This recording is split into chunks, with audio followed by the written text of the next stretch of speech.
I'm Dave, and this is Ol. We're side by side. We have been going about 5 years now. We do lots of big branding jobs, and we do some small branding jobs, and we do some advertising type stuff.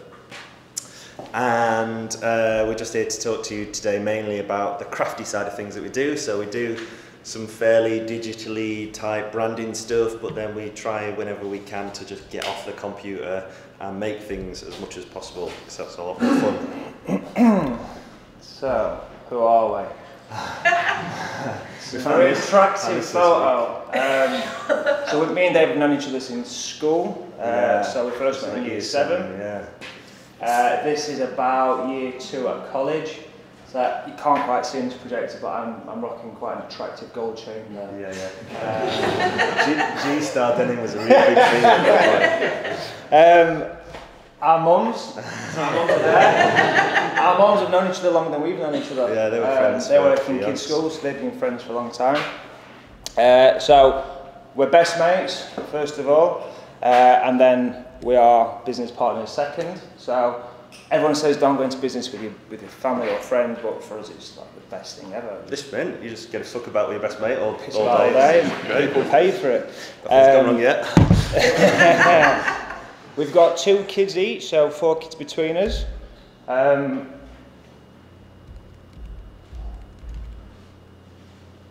Which should play a hilarious video.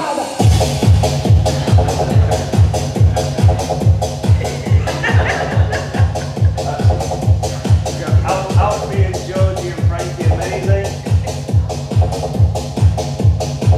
So they're the legacy. They can have this when we're done. So side by side, so we've been going 5 years. Originally it was just 2 of us. We fluctuated a little bit, went up to 3, went up to 4, and then people left us to go travelling, came back down to 2, and then more recently, M-Dog, who sat in the front, she's joined us. She's been with us for about 2 months, full time. We've been working with her for about 12 months, sort of on and off freelance. She sort of, for her age, she's very commercially mature. She does a lot of crafty stuff, she does a lot of great type stuff. She really fits in with sort of what we want our work to be. Yeah, so she's very hands-on with all the sort of illustrative style and things, and I think there's a beauty in just actually doing things with your hands and getting off the computer, and we really like that about Em. These are some typefaces that she was making for us when she first started. She does great stuff like that. She makes animations things as well. So she's brought in some new skills to us that sort of complement what we do. She is an excellent dancer.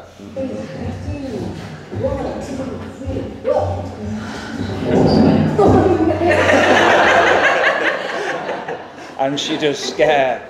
She scares very easily.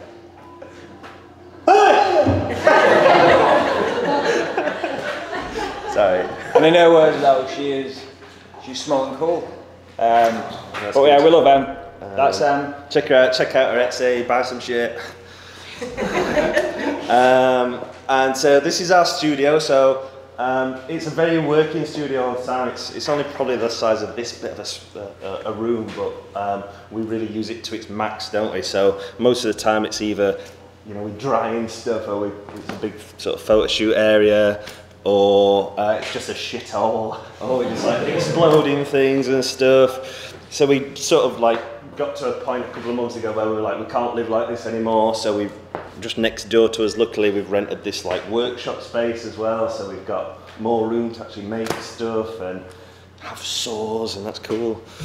And sort of just that craftiness of us is something that we want to do more of, and we keep sort of finding that we're getting more and more like big branding jobs from big corporate sort of companies, and that requires a lot more sort of strategy and stuff like that, but there's something in our hearts that just makes us want to like get away from computers and make stuff as well.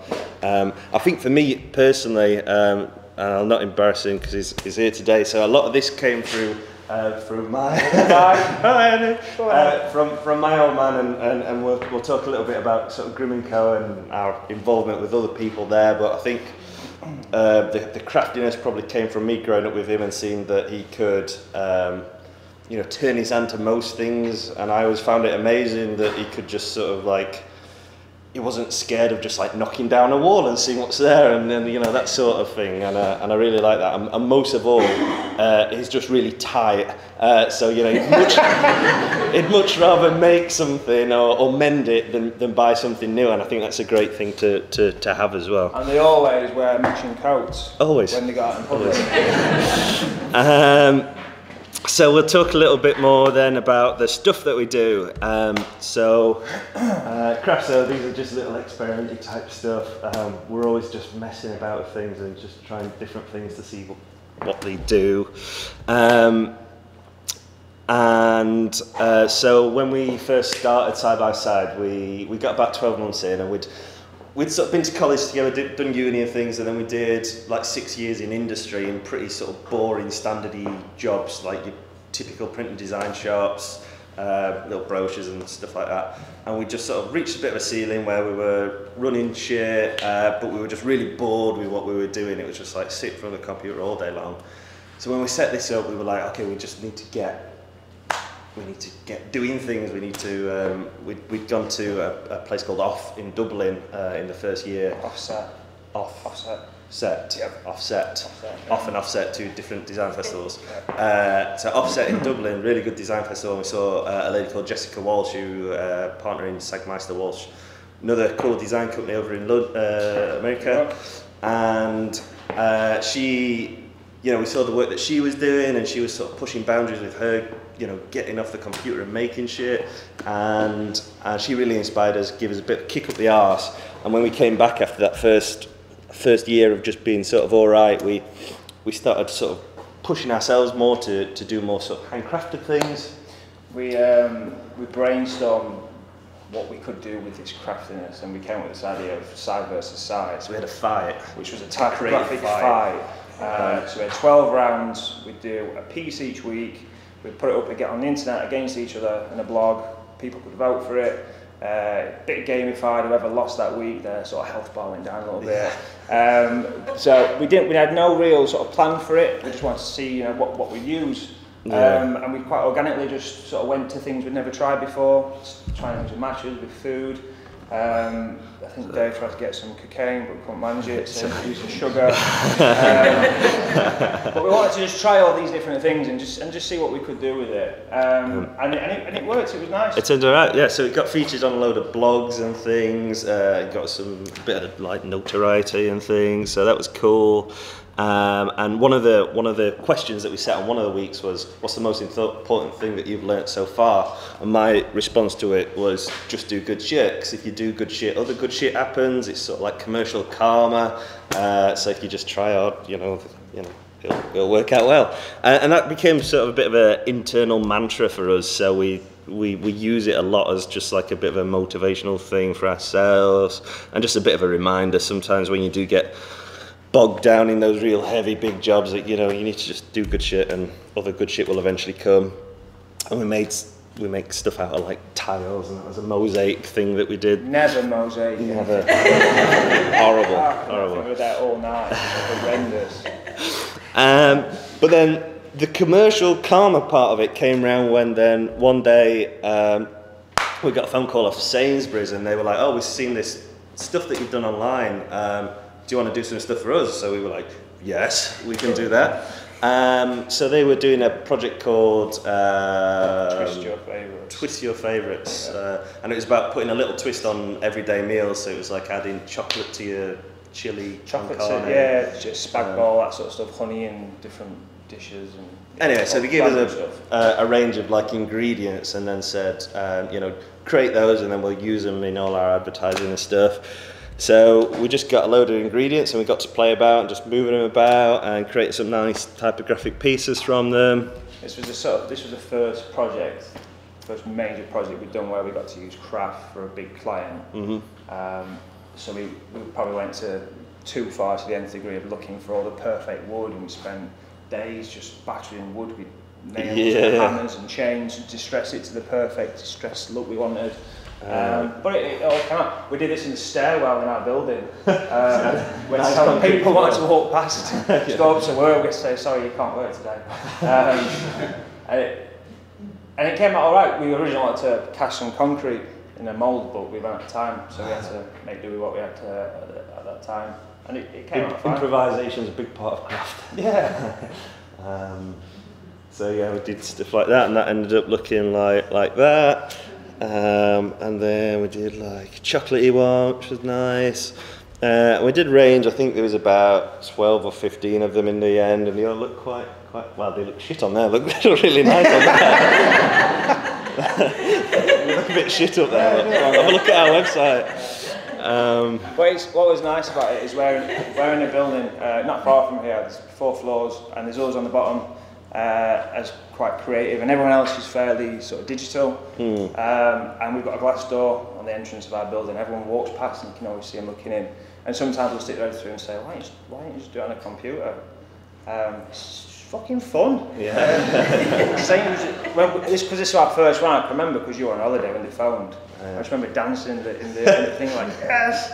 Someone wants to pay his money to piss about with coffee in front of him. It is just fun, and it creates a great sort of perfectly imperfect finish, which is what we really like. And then more of this sort of stuff kept coming because this got featured on a lot of blogs and stuff. And accidentally we ended up doing, a load of this food typography type stuff for some clients in London, in America.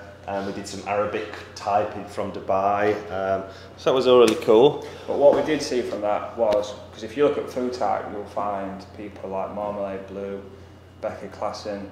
We don't want to be concentrating on one thing. And we felt like we were becoming that a little bit. That food typographer. And we were just like, all right, step away from it, or we'll just get sick of it, because we get bored really easy of things, so we just need to keep sort of doing what's next. We call ourselves magpies. Big time. Whatever's the nice shiny thing in the distance, we'll just go for that. Yeah. And then a bit more commercial karma. So then a lady called Anna rang us. So she runs the Sheffield City Region's Growth Hub program called Launchpad, and she liked the sort of crafty nature of the stuff that we do, because it felt like what all her sort of new businesses are like. So they work with anyone between 0 and 2 years old, and they sort of mentor them and point them in the right direction for funding. And she really liked what we do because it feels quite sort of hands-on in those early stages of businesses where probably a lot of us have been, where you just have to like scrimp and save and just do everything by hand because you haven't got any money. We definitely did that.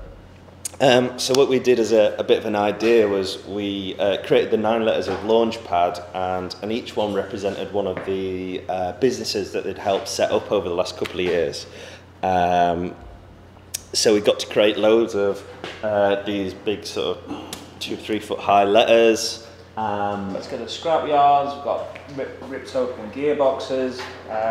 We did this particular letter with one of our friends called Metal and Dust, a guy called Jack Green. He makes this amazing reclaimed furniture, and he's just got this amazing shed on his farm. Full of stuff like MIG welders and things that we haven't got. And it's just oiled. He's one of those guys who's never got clean hands. He's never been clean. Very. But we got to just use his workshop for all this fun stuff. And we've actually got to do things like this. That's cool. That was just making a P out of scaffolding boards and doing a big N.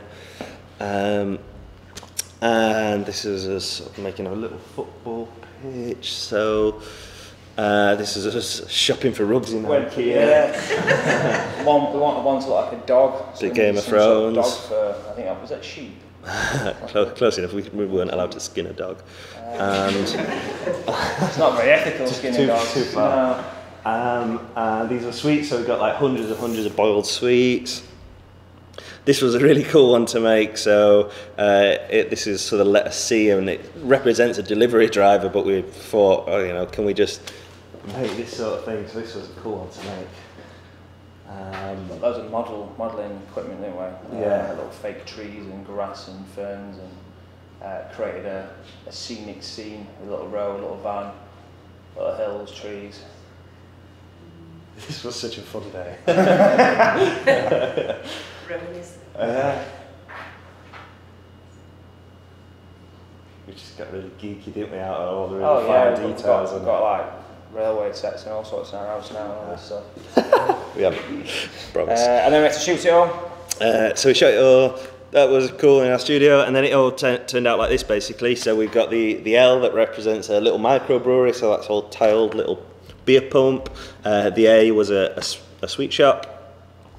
The U was a lady who makes quite funky clothing. The N was a manufacturing company in Sheffield. C was the one I said.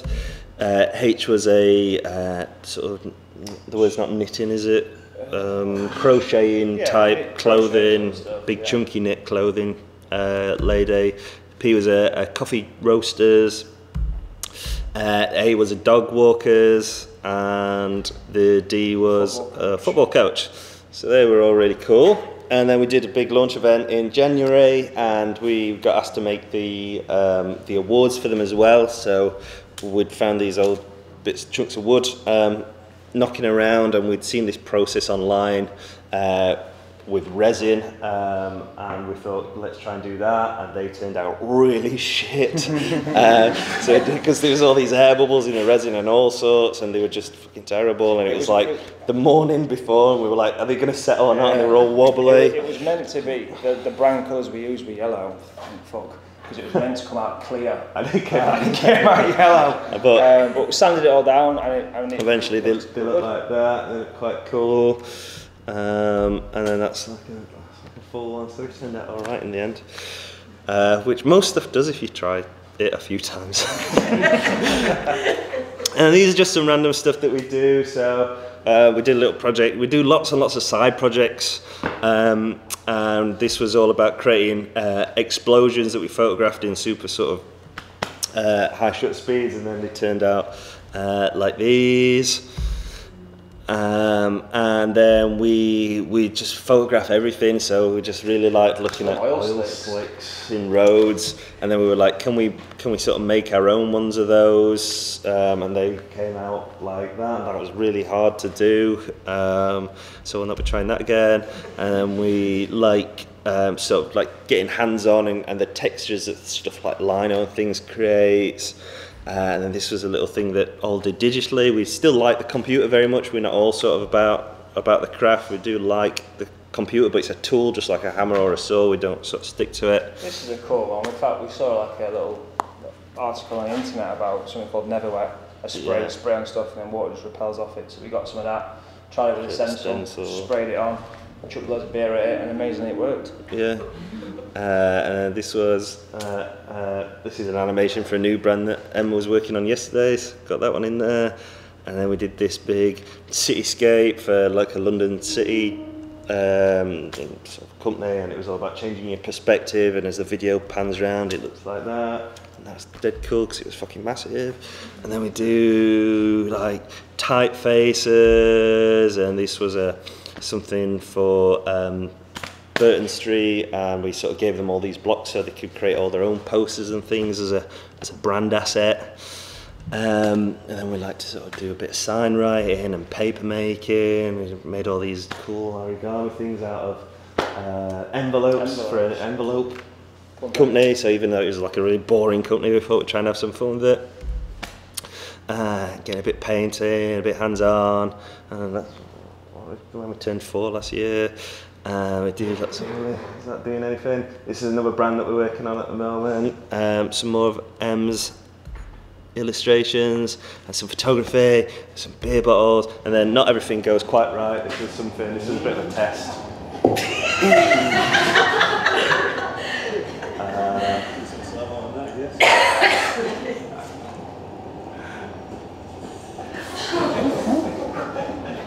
Whoops. Not everything goes right. No, but it's nice when things go wrong. Yeah, we've got hospitals, that's fine. Yeah. We get inspired by loads of different people. We like to go to conferences. We went to Barcelona last month just for 3 days to sit to another conference just to see and hear people speak. It gives us that kick up the arse that we sort of need now and again. This is a guy came across only a few days ago or a week or so ago, yeah, wasn't it? popped on Instagram. Cool. So comes off a visual engineer. Like 3 or 4 people that we're into at the minute, and that sort of changes every month and things. But we love people. He's done this.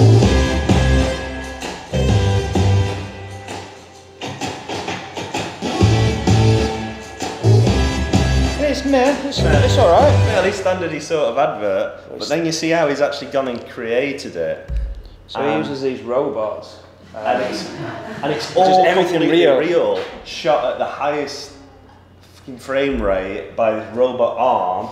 And everything's done, it's all done in real life. It's incredible. Like, that's much better than the advert. Yeah. It's so much better.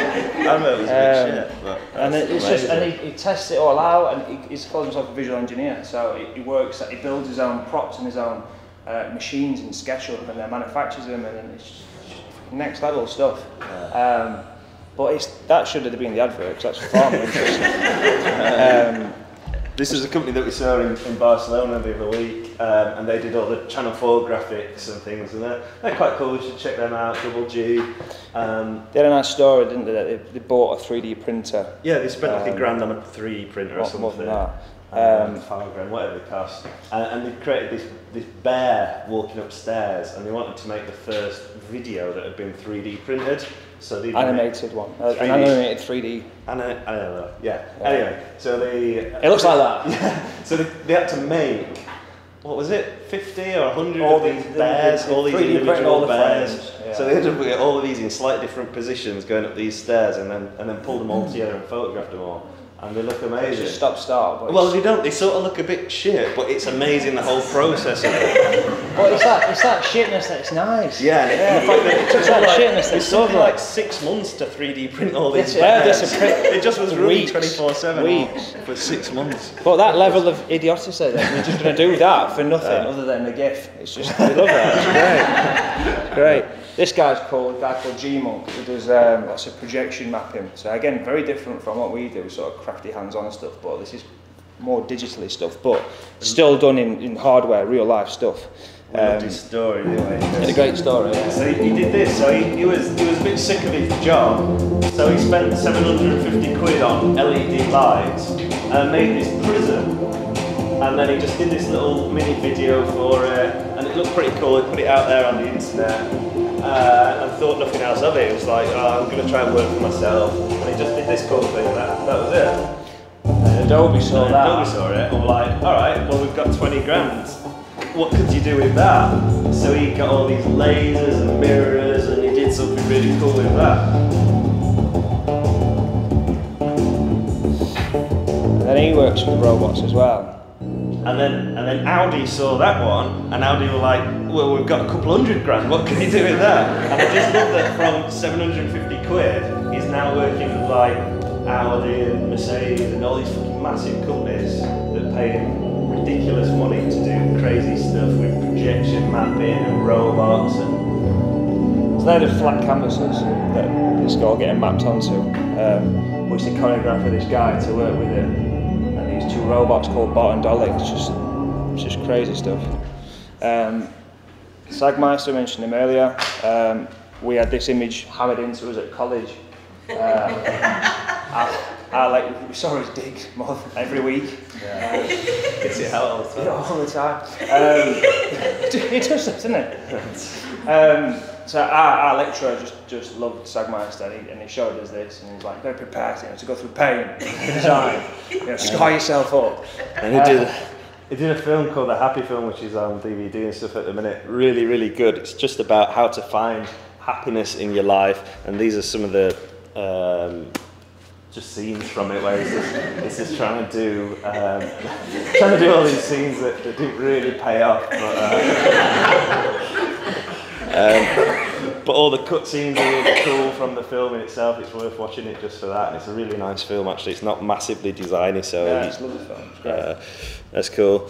And then there's like bands that influences as well, and you might have seen some of the OK Go videos where they do all this anamorphic stuff.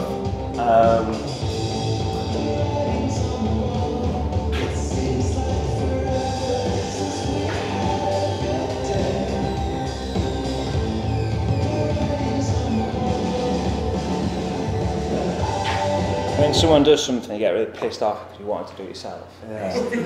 They like rented a plane and then flew it at such an angle that they did the zero gravity thing. Zero gravity, or they go up and down really fast. And that one was shot in 4.2 seconds. So a whole music video in 4.2 seconds and then slowed it right down. It was brilliant, that one. It's just incredible stuff. So we look at all these people and we don't judge ourselves against anyone. You know, they're much better than us. It's just something to work to. We just want to keep pushing. We don't want to just keep, stay where we are. We always want to be doing something a bit better than what we've done in the past sort of month or year. So that leads us on to the biggest one that we've done where it's heavily involved craft, and that's Grim & Co. Deborah's on the front here. Deborah, son of Deborah, say hello to her. So Deborah is the leader of Grim, the one with the idea, the one that came to us with this incredible idea of what she wanted to do in Rotherham, which just blew our mind. And then she said, "Oh, there's no money." I'm like, "Fuck it, we want to do it anyway." So the idea was that Rotherham basically needed to improve its literacy skills, and Deborah wanted to sort of get involved with that, and she got inspired by a chap called Dave Eggers, who started up a company in San Francisco called the Pirate Supply Store, and 236 Valencia, is it 236? 826, I always get those numbers confused. And basically he rented a warehouse, and the owner said, a shop. There was a shop on High Street, wasn't it? You've got to actually sell something from here, because he just wanted to do it as a place where kids can go after school and then to write better and write stories and scripts and that sort of stuff. But they were like, well, you've got to actually sell stuff because it's a shop and that's part of the license. So he set up a fake shop at the front of it, and it just sells things for pirates. And so it's like peg leg oil and Blackbeard's black dye and really just random quirky stuff, but not done in a pastiche jokey way, done in like a real real reality way. The sort of shop where you go in and you go, is this real or not? What the fuck is going on? Yeah. So there's Deborah again. That's Jeremy. Jeremy Dyson. He's one of the writers on League of Gentlemen. He's just done a film called Ghost Stories, which is on. It's not on the cinema, is it? Probably on. Just finished. Get on Blu-ray. But he's is he a patron? Is that fair to say? On our board. Yeah, on our board. And he wrote this incredible backstory. It's called Grim & Co. So he created this fictional character of Graham Grimm, which is what we based everything on. Graham Grimm. He's a thrifty Yorkshire chap, probably referenced on your dad.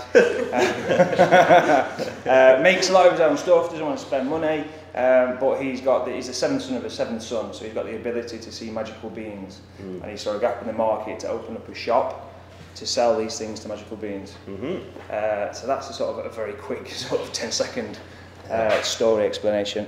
So Deborah got this unit in Rotherham, which was incredible anyway. So it was an old Towngate pub. She got this floor, the floor above it. Before that, we went down to London. So there's one in London called the Hoxton Street Monster Supplies, and we were expecting it would be amazing, and then it was like tiny, and then Deborah ended up getting this fucking thing. 4th floor monster. And we were like, oh, okay, what have we signed up to? So this is very early on. It was a pub. Yeah. The old guy, I don't know who he was. He didn't stay. It had lots of nice features anyway. Some of the things like the chandeliers and the lights were still quite nice.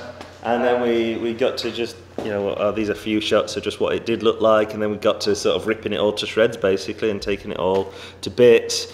Started to paint it and things, and so this is while we were getting on with the branding side of things as well. So we'd spend some time branding and sometimes over in the shop working with people who had donated the time to actually come in and put things like a lift in it for access, and someone donated a big massive slide, helter skelter slidey thing, which is now we've all covered it so it looks like a Jack's Beanstalk. What would Graham have done? This was sort of fictional character that we'd made up, and we had to keep thinking, he's a real simple Yorkshire chap, and he'd have kept everything quite simple, so he'd have probably just wrote on stuff with his own handwriting most of the time, and it wouldn't have been overly designed. And then so that made us want to do everything by hand. So we did all the signage on the outside in the rain in the winter. We did all that by hand, and we burnt the logo into the door. like for the signage, we worked with Jack from Metal and Dust again, and we said, can we just get some really old shit metal and plasma cut it really roughly to create the signage? So that looked pretty cool, and it ended up looking like that as a shop exterior, which was pretty cool. And then so these are some of the more exterior bits, all the sign writing that we did, and some of we just used loads of crates and stuff, and everything about the shop was like, it had to be as cheap as possible because there was no budget. Charity and there's no budget, so everything was just find it, make it, build it, using bits of old like bar stools as shell support and things. And then there's some like, you know, nice quirky little bits around. And then this is the shop itself. So a lot of it was just coming up with like goofy little signage and things like that. The 8th dwarf is my favourite one. It's very expensive. Yeah, it's fair price for a dwarf. This was Grimm's black market meat seller. There was this little door that you can't get into, and it just like a great little black market meat seller. And then do stuff like this, and then roughing it all up, did it all in sort of chalk, and then mess it up a bit so it looked like it'd been there for ages. And thankfully there were lots of cobwebs and stuff still there anyway. We said don't dust, didn't we? Yeah, we said don't ever dust. And then that's like up at the top of the building. And then we went out and found loads of props, and we visited lots of different antique places, and we got lots of donations, and we did lots more of big signs, and we filled up tons of bottles with stuff that we found from like the local B&M, and they were just like bird feed and stuff, and so much weird stuff in bottles. We must have had about 300 bottles that we filled up with just weird stuff. It probably stinks. It's probably starting to whip a bit. A bit mouldy. And then this is an example of like what the shop looks like, and how they sell things, and all the product wrappers. There's loads of little touches we've done, like the little Jack was here sort of thing on the beanstalk. It's out of sight almost. Yeah, you probably won't see it the first time. And see different things. And just things like this. And then we worked with a few of the makers. This one was a lady called Roanna Wells, who was a spoon whittler, spoon carver, and one day she broke one of the ends off of the spoon, and she was like, "Oh, it looks like a wand," and we were like, "We need a wand maker." So that was cool, and now she's the official Grimm & Co wand maker, and that's really nice. And that's what the slide looks like now. The meat cellar, it's locked up all the time, and that's a bit of a wider angle of the shop. Everything's pretty much made out of like pallet wood and stuff like that, because it was the cheapest, well, the freest thing that we could find. So it all took a little bit of effort to sand it all down, get rid of all the splinters and things. But we had lots of good people around us as well to sort of get involved and roll up the sleeves. It's a nice shoot that we did with a photographer called James Brown, who shoots everything at night, so it looks all moody and stuff. There's a secret door built into the bookshelf. A jaggedy little door. So the whole thing is, with when kids come into the shop, it's very much a theatre endeavour. So everything's real. Everything's real. Our only brief in all of this was it has to be a joke told with a stern face. So it's and that was quite good for us. It just helped set our mindset of everything has to look real. So you walk into it and most people go, I don't know what this is, I don't get it, and then some people are like, this is amazing. So that's a good reaction. So the kids have to find a door to be able to keep going through the building. Yeah, so we have to like pull a bottle down at the bottom, and then we put like a authentic creak in it, didn't we? Hammer some wood into the top so it creaks. And they go through to this area, it's called the Imagination Gym, and we took Jeremy's story and we wrote it over all the walls, and then about 50 markers later we ended up with this massive story everywhere. It's a good example of time management. I thought it'd be half an hour. It took about a week. It took 3 of us about a week, no sleep. It turned out well. It looked good. And it's like this, and it's just sort of like everywhere. So when you walk into this room, it's a bit sort of like, what is all this? But it gets the kids ready, and then they do some like little brain training exercises before they're allowed to go up the stairs. I don't know even if we explain that bit. So kids come from school as well in the daytime, so it's not just a shop. They'll have school classes and they have after school classes as well. So when a big group of school kids actually turn up, they go through here, they go up the spine bookshelf, and they go past Graham's office. He's got a little office. He's never there. No, he's not quite there. And he's left his cane. He's never there. And then this is quite a cool room. So this is the WC, the right centre, and it was a toilet when the pub was a pub, and we thought, can we just keep it as a toilet, or like remake it as a toilet-based meeting room? So I got some chairs made out of like dunnies. You can hire that if anyone wants to have a board meeting in there. Yeah, it's a really cool place to be. And then you exactly. And then you go up to the writer's pad, which was all themed around sort of Graham's back room, and the idea was that Graham may have had it as his back room like 100 years ago, and he'd just not really touched it, and it was all becoming a bit ran down and decrepit. And we like the scene from Jumanji where the plants start to overtake the house a little bit and things, and everything looks really water damaged. So we looked online at how you create this like water damage type paintwork, and we did all this spraying and things on the paintwork while we were painting it. And then it starts to look like this when it's all done, and it's cool place to be in. So this is where the kids actually do all their work and the writing. So as you can probably tell, it's a million miles away from what a school classroom is, and that's really important for the sort of stuff that they do at Grimm. So this is sort of us feeding loads of lights behind all this living wall stuff, so they all twinkled and things. And then we did this big murally type thing made out of pages of the dictionary, and then now here we've got a big bookshelf, so all this flows out of the bookshelf. There's a story like that. So it says changing lives one, put the little picture in there, story, and then at a time, which is sort of what you stand by. That was a nice little thing. That actually did take us not long, that in a couple of hours. That was excellent time management. Excellent time management. The whole purpose of the upstairs then, so Grimm & Co is a charity, it's a literacy charity, that's its main purpose. The shop downstairs is stuff just to fund the charity. But ultimately it's about unleashing kids' imagination and getting them outside of schools and outside of classrooms to just go free and create these wonderful and weird stories. We created loads of different areas upstairs. So this was Graham's sort of like outside area. So we've got this balcony, it's like a mezzanine that overlooks the shop. So you can choose as the kid in the classroom where you want to sit, where you want to feel comfortable. So you're here for like sort of 2 or 3 hours, so you want to just like maybe keep moving about as you go.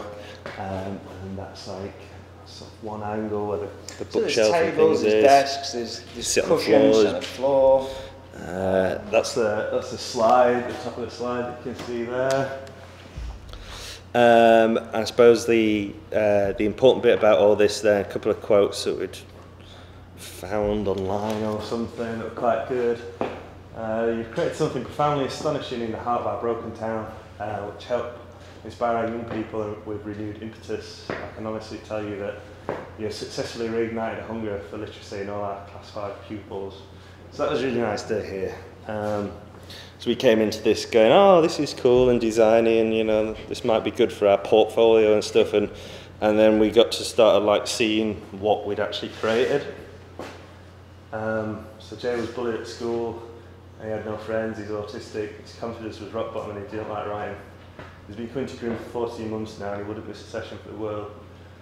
Since coming here, he's developed new ways of making friends and a love for writing. He took this into school and passed it on to his friends by writing scripts for them in the playground.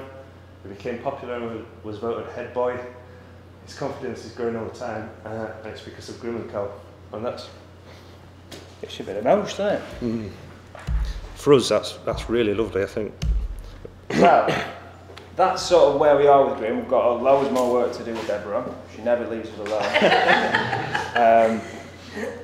But it's very exciting though. There's lots of different ways this could go, things that we can't even say yet, but it's very, very, very exciting.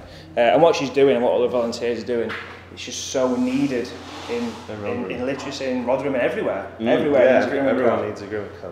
It makes schools look bad. So this is just a bit about us and what we want to do. So we're year 5 what's now. next? So it's a bit of future. I think the only reason we want to put these things out there is to actually make us get on with it and do it, because if we say it in real life, then we have to do it. Yeah. So our big plan is to get a big massive area warehouse building. We don't know what it'll be yet, but we want to create a creative hub for like-minded people that is fully kitted out with things like a photography studio, a big recording studio, makers spaces to get messy. And then we'll have designers in there working with animators, working with videographers and digital people, and everyone can just use all the spaces, collaborate on different projects and things, and then have event space and communal areas and a bar and a cafe and maybe like a retail space to sell some of the stuff that people are making.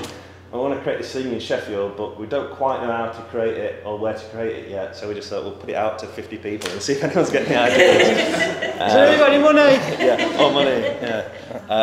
So that's one of the things that we're doing. Something else that's going to be happening over the next few months is, so we got to this stage where we're actually surprisingly all right with the amount of work and stuff that we've got on now, so that we look busy for the next like half a year at least, which is really nice for us. So we're like, okay, what can we do to keep breaking our time up and keep remembering to give back to people and do things that aren't just work. So we want to create this thing called Open House. So I think it's going to be like last Friday of every month. Don't worry, it's not in the morning. Last Friday of the month. We're just going to say we're completely open to anything, and so some people might just want to collaborate and make a little thing with us. Some people might want advice. Some people might want to just meet up and ask us, how we did stuff or how to like price things and that sort of stuff. So we might meet up with other designers or charities or people who want to create stuff with us. We don't know. It's just going to be an open day, and we just want to put it out there and just say, if you want to muck about for a day, just book it and then we'll do that. We get a lot of students come to us for advice, and a lot of people like that, and they always come with all this tension and fear. And then they feel a bit more relieved when you talk through things about what it's really like. And we just want to do more of that. So part of that, so we're just about to launch a new website as well. And a big part of that is going to be like a big advice area, because we find it a bit weird how like nobody really talks about a lot of the stuff that should be talked about, like how to price jobs, how much you should charge, and all this sort of stuff that everyone's a bit sort of like cloak and dagger about it all. So we were just like, what about if we just create a website, we just say everything, but just tell everyone how much we charge and all that sort of stuff. And charge as much as you can. So that's say the biggest number that you can say. And then put it on it. So that's coming soon, maybe the end of next month. Just got to finish that off. So that's pretty much it. Just got one more thing to show you, and then we'll leave you to get on with your day.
all get a little bit of just do good shit.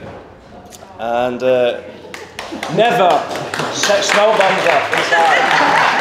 Never.